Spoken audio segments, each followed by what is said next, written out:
In this part, we'll look at why accidents happen, as well as some ways that you can help to prevent accidents.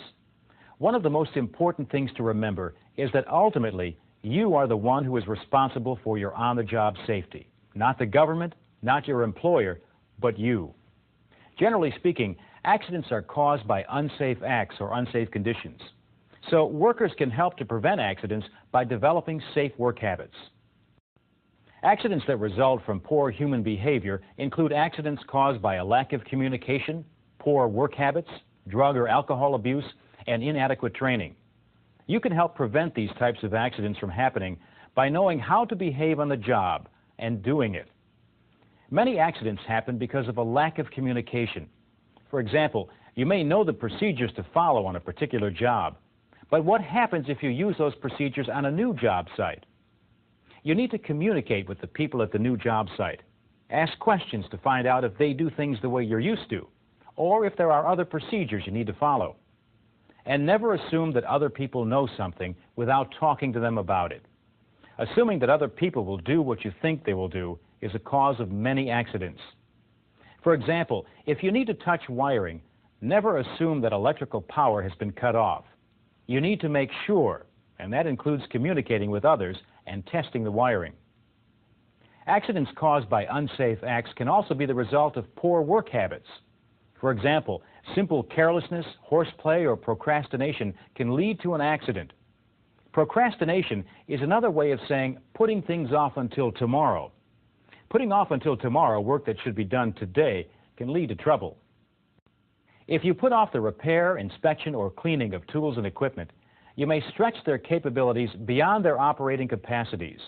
This can result in injuries to yourself and others. Now, poor work habits are another part of human behavior that you can take steps to correct. Work habits and work attitudes are closely related. If you don't pay attention to instructions, you may also ignore words of warning. And if you let yourself become distracted, you won't be concentrating on the job. If you aren't concentrating, you could make costly mistakes that hurt you and coworkers. For example, horsing around on the job distracts you and others from concentrating on the work at hand and can lead to an accident. Horseplay on the job is not fun. In fact, it's potentially lethal. Carelessness can be another cause of accidents, especially with tools and equipment. Tools and machines don't know the difference between wood and steel and flesh and bone, so you should always be careful when using them. Accidents also result from alcohol and drug abuse. Every year, alcohol and drug abuse cost industry millions of dollars in accidents, lost time, and lost productivity. Anyone working in an impaired state puts not only himself at risk, but his coworkers as well.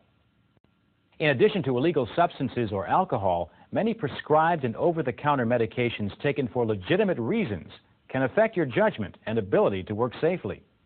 If your doctor prescribes any medication that you feel might affect your job performance, ask about it. Your safety and that of your fellow workers depends on everyone being alert and attentive on the job. Now, another reason accidents occur on the job is inadequate training. Never operate any tool or equipment until you've been trained to use it. You can greatly reduce the chance of accidents by learning the safety rules for each job that you perform. In addition to unsafe acts, accidents can be the result of unsafe conditions. One way you can improve work conditions to help to prevent accidents on the job is to practice good housekeeping. Take a moment now to try a question on how you can prevent accidents. This worker is new on the job. He has a bad cold and has taken a decongestant to help him breathe easier. He's about to operate equipment he's never used before. A manual is available, but he thinks he can handle it on his own because he used a similar machine at a previous job. Companies usually have written policies and procedures covering safety practices on their job sites. This part looks at safety policies and their importance in working safely. Most companies' safety policies include very strict requirements for employee behavior. For example, horseplay and other inappropriate behavior can lead to termination. Keep in mind that safety policies are for your protection. The many hazards on a job site require your behavior, whether at work, on break, or eating lunch, to always be consistent with the company's safety policies. For example, It's crucial for all on-the-job injuries, accidents, and near misses, no matter how minor, to be reported according to company policies. Some workers feel that an injury is too minor to report. But any injury, no matter how minor, should be reported. There have been many cases in which minor injuries, such as cuts and scrapes, have become major injuries as a result of infection and other complications. In some cases, workmen's compensation payments have been delayed and sometimes denied because accidents were not reported. Another reason why you need to report accidents is that safety policies are developed, revised, and improved by analyzing accidents.